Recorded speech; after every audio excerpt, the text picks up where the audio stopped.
A lot of people don't like me because I do critique Islam. I do have my issues with it, my criticisms of it, and I get called an Islamophobe because of it. But for me, when I hear these type of things, bro, the biggest Islamophobes, right? The people who critiqued Islam, hated Islam, end up becoming the best Muslims. So for me, that doesn't bother me, bro.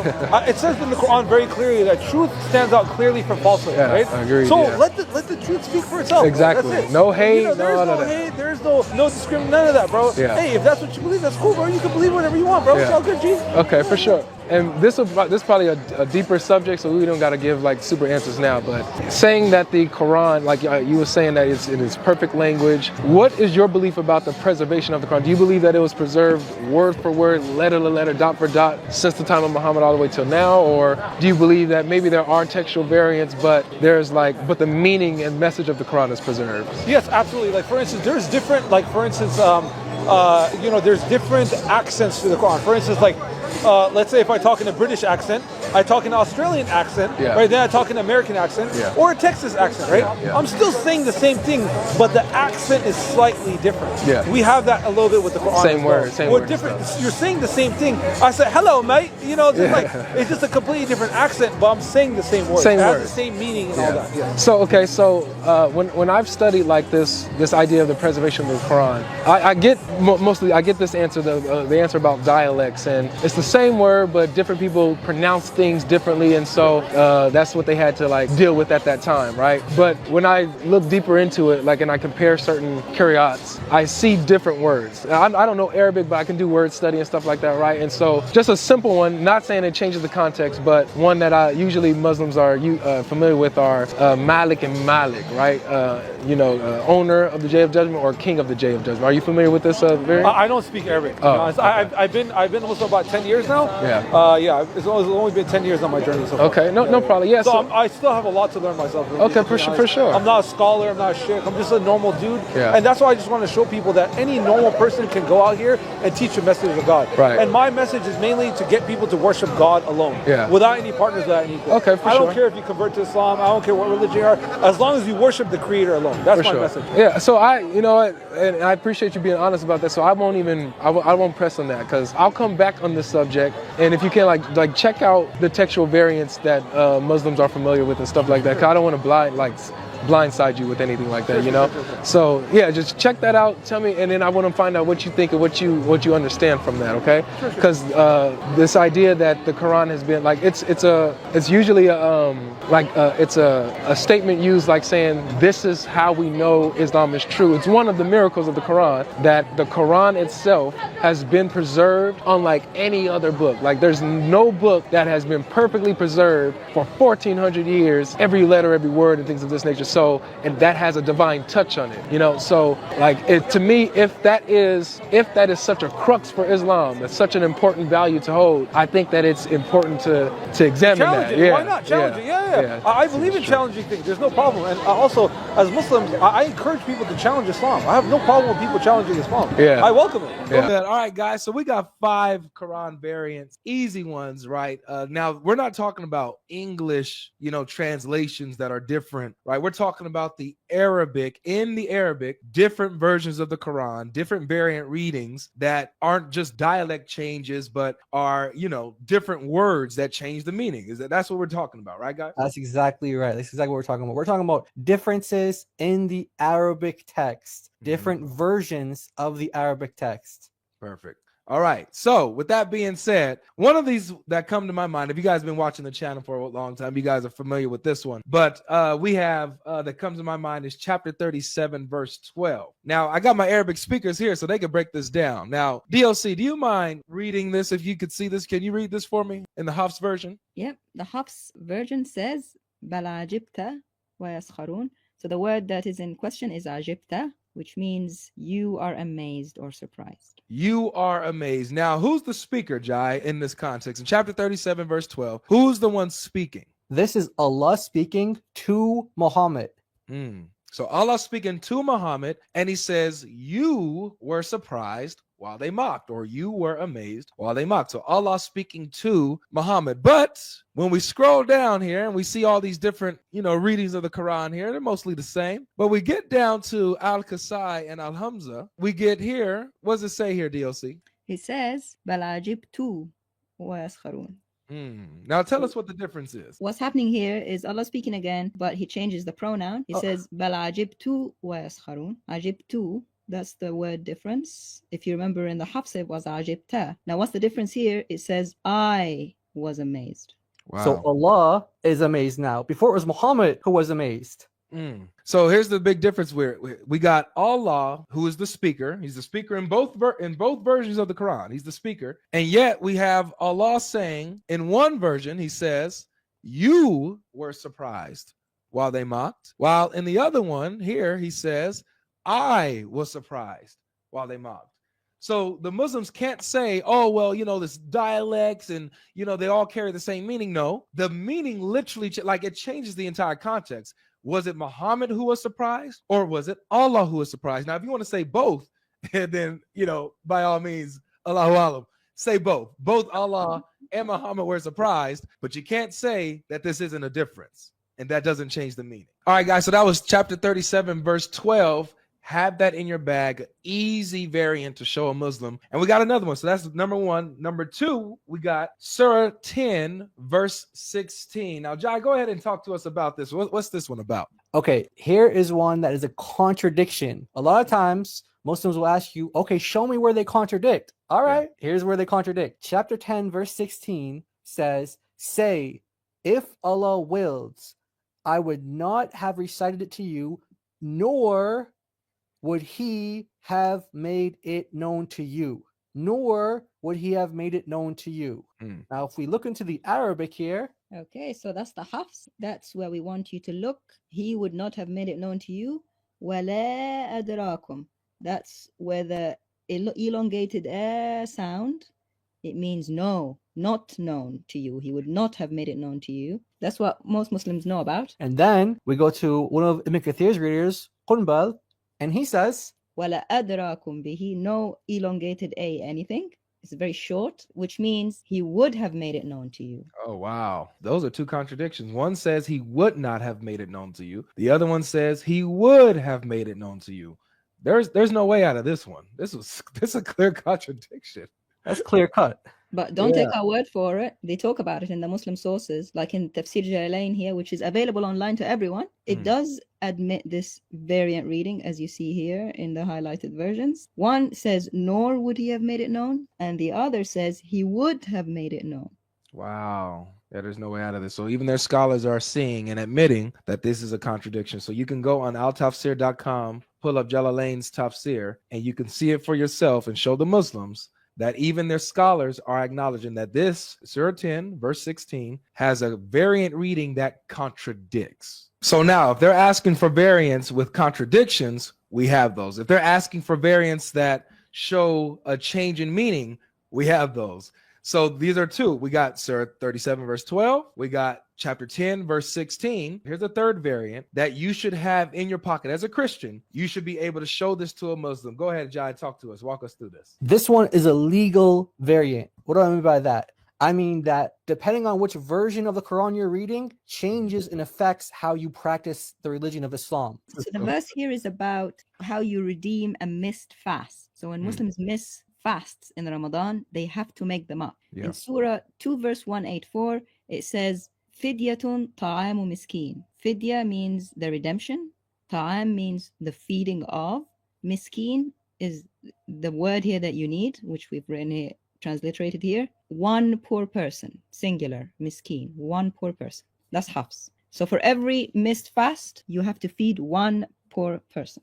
However, in the other version, famous version actually called Warsh, it says Fidyatun ta'ami masakin. Masakin is the word here. So here the redemption is by feeding plural people, and in the Arabic here the plural is more than two. 3 or more. Okay, so if you're living in a part of the world that reads the Hafs Quran, if you miss a fast, you have to feed one person per missed fast. If you're in a part of the world that reads the Warsh Quran, for every missed fast, you have to feed 3 or more poor people. So what you gonna do? That's tough. Allahu Alam. I probably have to say on that one. Allah knows best. That's tough. So for every fast day that I miss, depending on the Quran that I'm reading, depending on the Quran that I take authoritative, it determines how I make up that fast day. Now, the reason why this is so bad is because if I do this wrong, then I'm not purified before Allah. Is that right? Correct. These fasts are obligation. They're obligatory. They're not voluntary, which means that's why they don't go away if you miss them. Even if you're ill, you can't fast that day. You have to make it up. So the rules of Allah, what did Allah have in his mind? Was he particularly generous that day and said, just feed one person per missed fast? Or was he really strict about it and said, actually, it needs to be 3 or more per fast?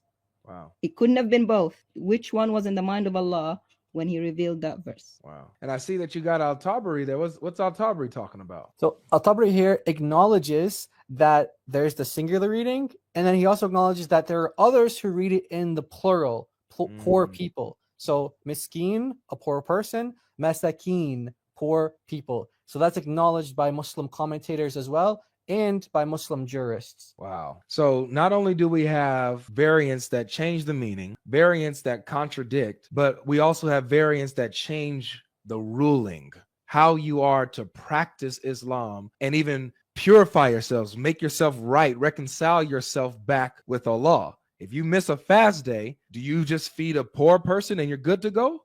Or do you have to feed multiple poor people and then you're good to go? Allahu Alam. So that's 3 down. We got 2 more to go. We have a 4th Quran variant that you guys should know. We're giving you guys a list of 5 variants that every Christian should know. Here's number 4. Now, what we got here, Jai? Chapter 12, verse 90. What are we talking about here? Chapter 12, verse 90, and what we have here is from the Bridges translation, Fadl Suleiman's translation of the Quran, where he actually notes in English some of the variant readings. So, chapter 12, verse 90, the brothers of Joseph think that they see him in one version, and they know that they see him in another version. So, in one version of the Quran, it says, they said, can it be that you are really Joseph? Can it be that you're really Joseph? They don't know. But if you see on the bottom here in the footnote, he notes that there's Ibn Kathir and Abu Ja'far who read it as they said, you really are Joseph. Even with an exclamation mark, like there's an emphasis there. Yeah. So one reading, they're not sure. Could it be that you're Joseph? Are you really Joseph? Is that you? We don't know. And then the other reading, they're certain that that is really Joseph. Wow. So we got uncertainty in one reading of the Quran. We got certainty in the other. And these both can't be, because these are the same. This is the same conversation, same instant, right? The same scenario. This isn't both having, 2 different scenarios. This is the same exact conversation being had, and it's being rendered differently in the different Qurans. Is that right? Exactly. And it's not some brothers said this and some brothers said that. No, it just says they said. So if you're reading one version, you're going to get the indication that they, plural, that they said, can it be you? Is that really you? They don't know. Then the other version makes you think that, no, they know for sure that it's him. Right. So it's not broken into different groups or anything like that. Those excuses don't work. That's good. We've got the Tabari who speaks about this. And in the Arabic, the Hafs Quran has it in the question mark where they say, Innaka la anta Yusuf, which means, are you Yusuf? And he says in the other versions, it's confirmation, it's affirmative. Innaka la anta Yusuf, you are Yusuf. And the Tabari actually prefers the question mark one. So wait a second, you have Al-Tabari picking one reading of the Quran over the other one? Yes, right here it says Tabari, who's Abu Ja'far, he says وَالصَّوَابُ مِنَ الْقِرَاءَ, which means the correct reading. He says, في ذلك عندنا, according to us, قراءة من قرأه بالاستفهام, which means the reading of one who questions, the one with a question. Hold on a second. Let's just get this straight. You mean to tell me, daughter of Christ, woman of God, that we have an Islamic scholar, historian, right? One of their best, one of their biggest, is saying that one of the readings of the eternal Quran, the eternal speech of Allah, is incorrect. He's saying the correct one is this. Wow. Which means the other is incorrect. Exactly. Because if it's both Allah, number one, it can't be, because what did Allah say? Okay, take 2, redo scene with different line. Can't do that. What happened historically is one thing, and if it was both, if he felt that he respected both, he wouldn't say one is correct. That means the other is incorrect. So the same theory, the same narrative that we usually get from these Muslims, that all of these Qurans, even though these are different dialects and even though there can be variants, they're all equally the same. They're all equally correct and from Allah. This narrative is squashed. It's a myth. Exactly. The early Muslims, like At-Tabari, did not believe that. And nowhere did the Tabari said that this is dialect. He said one is a question and the other one is Affirmation. Amen. Wow, that's awesome. Now with this variant, guys, it's a good response to when Muslims say that the variant readings just have to do with dialect and just how certain Muslims and certain people around the world pronounce certain words and enunciate certain words, and they have a different way of speaking, but it's the same word, it's the same script, right? It has the same skeleton and everything like that. Now, but with this variant, this doesn't work if words are actually missing, right, Jai and DLC? Exactly. How does that work? One Quran has a word the other Quran doesn't have, or the other Quran has a word the other one doesn't have? I thought they were all the same. They're supposed to all be the same, man. Just sound different. That's what they say. It tells me a scribe was sleepy. Sleepy scribe. Sleepy scribe. So this is it, chapter 57, verse 24. It says, those who are stingy and enjoin upon people stinginess, and whoever turns away, then indeed Allah is the free of need, the praiseworthy. So the bit that we want to focus on is the Allah free of need and praiseworthy, which in the Arabic it says, فَإِنَّ اللَّهَ هُوَ الْغَنِيُّ الْحَمِيدُ. And the huwa part is the problem. Because we see it in some versions of the Quran, like Hafs, but it seems to disappear in other versions of the Quran, like Warsh. So huwa means he is. So in this version, Warsh, there's no he is, which messes up the grammar. There's no is. So what are we going to do about this one? So what happened here? Now this is interesting, just really quick, guys. So you can't pronounce a word that is not there, right? Right. You can't have a specific dialect on a word that doesn't exist in the text. Exactly. Wow. This is awesome. This is beautiful. Yeah, so it's not just an accent, or it's not just a dialect. No, this is a completely missing word. Or if you take Warsh as the standard version of the Quran, you could say that Hafs and other versions added a word. Depends on which Quran is your Quran, man. Right. Oh, that's good. So we'll just read. We'll read them so you guys can hear the difference. But the key thing that you want to be listening for is the word huwa.